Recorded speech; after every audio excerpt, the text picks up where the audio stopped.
ଦେଖନ୍ତୁ ଗତ 1 ତାରିଖରେ ସୁନାମଡ଼ା ଥାନା ଆଇଆଇସି ଗୋଟେ ମିସିଂ ରିପୋର୍ଟ ରିସିଭ୍ କରିଥିଲେ, ଯେ କି ଅଭିଯୁକ୍ତ ନିଜେ ଯାଇକି ଦେଇଥିଲା ଯେ ମୋର ଯୋଉ ଭାବି ଯୋଉ ୱାଇଫ୍ ଆଲବିନା ବରଡ଼ା ସେ ମିସିଂ ଅଛନ୍ତି ବୋଲି ଦେଇଥିଲା।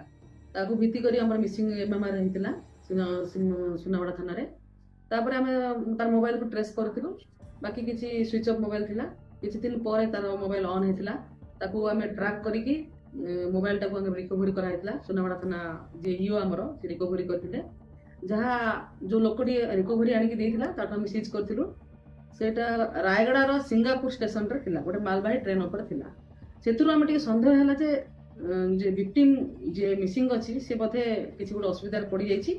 ତାପରେ ଆମେ ତନାଘନା ଚାଲିଥିଲା, ଆମେ ତାର ଇନକ୍ୱାରି କଲା ପରେ ଆମେ ଜାଣିଲୁ ଯୋଉ ଅଭିଯୁକ୍ତ ଆମକୁ ଦେଇଥିଲା ରିପୋର୍ଟଟି ସିଏ ବି ଫେରାର ଅଛି। ତାପରେ ଆମେ ଆରମ୍ଭ କରିଥିଲୁ। କଲା ପରେ ଆମେ 12 ତାରିଖରେ ଆମେ ଇନଭେଷ୍ଟିଗେସନ୍ ଆମେ ଜାଣିଲୁ ଯେ ଗୋଟେ ରିପୋର୍ଟ ଆସି ଆମ ତାଙ୍କର ଫ୍ୟାମିଲି ମେମ୍ବର ଦେଲେ ଯେ ଆମ ଝିଅକୁ ବୋଧେ ମାରି ଦେଇଛନ୍ତି। ତ କେସ୍ ଗୋଟେ ରେଜିଷ୍ଟ୍ରେସନ୍ ଆମେ କରିଥିଲୁ। ଆକ୍ୟୁଜ୍କୁ ଆମେ ଆପ୍ରିହେଣ୍ଡେଡ୍ କଲୁ।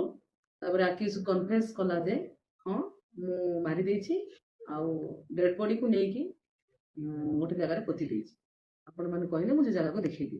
ତାପରେ ଆମେ ୱାଇନଷ୍ଟେଡ୍ ଆଉ ୱିଟନେସ୍ ଆମେ ଆରେଞ୍ଜ କରି ତାକୁ ସାଇଣ୍ଟିଫିକ୍ ଟିମ୍ ନେଇକି ଆମେ ଯାଇଥିଲୁ, ଯାହାକି ଡେଡ୍ ବଡି ଆମେ ରିକଭରି କଲୁ ବିଜୟନଗରମ ଡିଷ୍ଟ୍ରିକ୍ଟ ଗଜପତି ନଗର ଥାନା ମେରୁପଲ୍ଲୀରେ। ଆମେ ଡେଡ୍ ବଡିକୁ ଆମେ ରିକଭରି କଲୁ। ସେଠି ଆମର ଇନକ୍ୱେଷ୍ଟ ହେଇଥିଲା ଆଉ ଡେଡ୍ ବଡି ପୋଷ୍ଟମର୍ଟମକୁ ଆମେ ଉଠେଇଥିଲୁ। ତାପରେ ଆମେ ଆକ୍ୟୁଜ୍କୁ ଆରେଷ୍ଟ କରିଛୁ। ଆଜି ଆକ୍ୟୁଜ୍ ଫରାର ହେବେ ଦୁଇଟା ଆକ୍ୟୁଜ୍, ଯେହେତୁ ସେ ଆସୋସିଏଟ୍ ତାର ଗୋଟେ ନେଇଥିଲା, ତାକୁ ଯାହା ସେ ତାକୁ ହେଲ୍ପ କରିଥିଲା ପୋତିବାରେ, ସେ ଜଣେ ଆକ୍ୟୁଜ୍କୁ ଆମେ ଆରେଷ୍ଟ କରିଛୁ। ଆଉ ଯୋଉ ଗାଡ଼ିରେ ସେ ନେଇଥିଲା ଟ୍ରାନ୍ସପୋର୍ଟ କରିଥିଲା ତାର ନିଜ ଗାଡ଼ି, ସେଟା ୱାଗନର ଗାଡ଼ି ଗୋଟେ ଆମେ ସିଜ୍ ମଧ୍ୟ କରିଛୁ।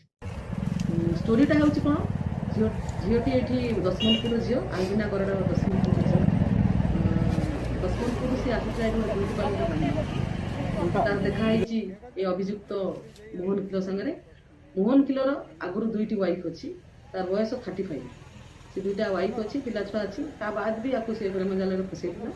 ଫସେଇଲା ପରେ ତାକୁ ଗୋଟେ ରେଣ୍ଟେଡ୍ ହାଉସ୍ରେ ଏଠି ସେ ରଖିଥିଲା। ତାଙ୍କର 2 ବର୍ଷ ହେଲାଣି ତାଙ୍କ ରିଲେସନସିପ୍ରେ ରହିଥିଲେ। କିନ୍ତୁ ମିନ୍ ଭାଇ ତାଙ୍କର କ'ଣ ହେଇଛି, ଡେଭଲପମେଣ୍ଟ ଝଗଡ଼ା ଝାଟି ଆରମ୍ଭ ହେଇଛି। ଝିଅଟି ଜାଣିଛି ଇଏ ମ୍ୟାରେଡ୍ ପର୍ସନ ବୋଲି ଜାଣିଛି, ଝଗଡ଼ା ଆରମ୍ଭ କରିଛି, ପାଟିତୁଣ୍ଡ କରିଛି ମତେ ତୁ ବାହା ହ।